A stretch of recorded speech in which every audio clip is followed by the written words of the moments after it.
We welcome in Draymond Green back to the show. Draymond, thanks again for taking the time after a big victory. And Tim Legler and I, Stephen A. Smith and I, just moments ago, we were just raving about Andrew Wiggins. I just wonder, from your vantage point, what this former number one, who's been a lot of things, right? And people have talked about what he wasn't, and people were waiting for him to become whatever they thought he wasn't. What was he tonight, Draymond? He was absolutely incredible, and he's been that way this entire playoff run. He's been guarding the other team's best wing player, and he's giving it to us on the offensive end as well. You're talking a guy who never had more than 11 rebounds in the game. He gets 16 rebounds in one game and then follows that up with 13 the next game. He's stepping up to the challenge, and it's huge because we need it right now. And I'm always interested, Draymond, in the guy who comes out and you're picked one, and maybe you go to a spot where you can be a superstar, but does it really add up to something, right? Are you part of a winning team? Well, oftentimes, no, because you're not on a great team. Well, now he's part of a great team. But learning to become not the best guy on that team, I imagine that has to be a process. And I just wonder, over the course of his time with you, how you've seen him grow comfortably into his role there. He's continued to grow. I think, when you look back at the last 2 years that we had, he came here in the middle of our worst year that we've had since I've been here, the worst year for this organization in a long time, if not the worst. And, he kept getting better. And then we came into last year, he continued to get better. He settled into his role. And this year, he went even more.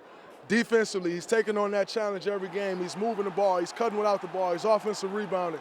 It's been absolutely huge. And you can run the tapes back from my interviews. I've always said no one ever talks about organizations. It's always the player's fault. Every time a player doesn't pan out, it's always the player's fault.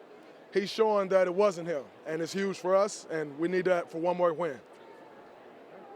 I have a podcast, as you have a podcast, and on mine last week, we were talking, Draymond, about something I find really interesting when it comes to your league. I feel like there's so many people out there that don't really root for a team or root for a player. It's like they'd rather root against players rather than root for them. That's kind of an odd phenomenon, and you've dealt with that. You've dealt with the pointed criticisms and the noise that comes with being on this stage. And I just wonder, over the course of this series, personally, how you've tried to take that noise and channel it, how you've tried to block it out as best you, like what has it been like for you personally in this series with all of the noise that exists out there these days? You like you said, you try to channel it and use it in the right way. I think I've had a couple games or a game where I didn't use it the right way, and tonight I think I used it better. So it's going to be important, like I said, to do that for one more game. Fans are going to do what they do. I think, sure, a lot of it is also due to the way the media acts in today's day and age. I think that's a huge part of it as well. It's all a trickle-down effect. But I think Boston, they're called Title Town for a reason. Those fans are involved. They're loud, sometimes obnoxious, but, they've helped their team win 17 titles. And so you got to respect it. They're going to do what they do, but it's important that we come out here and do what we do. And it starts Draymond, with me the good news is bringing the force to the game and bringing the defense. The good news is, I didn't mean to cut you off, but you're part of the media now, and you get to control the conversation from your perspective, and I know you'll New be... media. That's it. And Stephen A's part of it, as you said, right? So you can get your version of the evening's viewpoints out in just a moment. I just have one last thought. After being away from this stage as an organization for a brief moment and now being back on it, you're a win away. Maybe it comes in Boston if you get it. Maybe you have to get it back at home. How much fun is a night like this and knowing what you're heading into on Thursday night?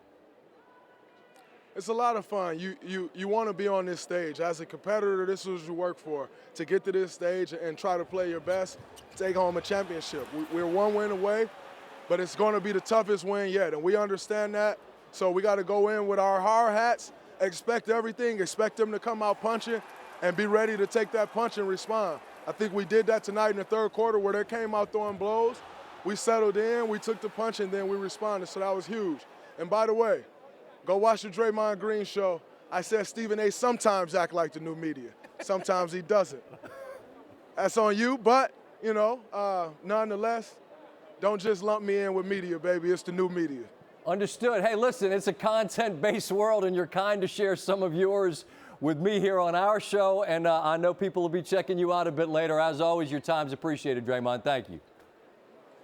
Thank you.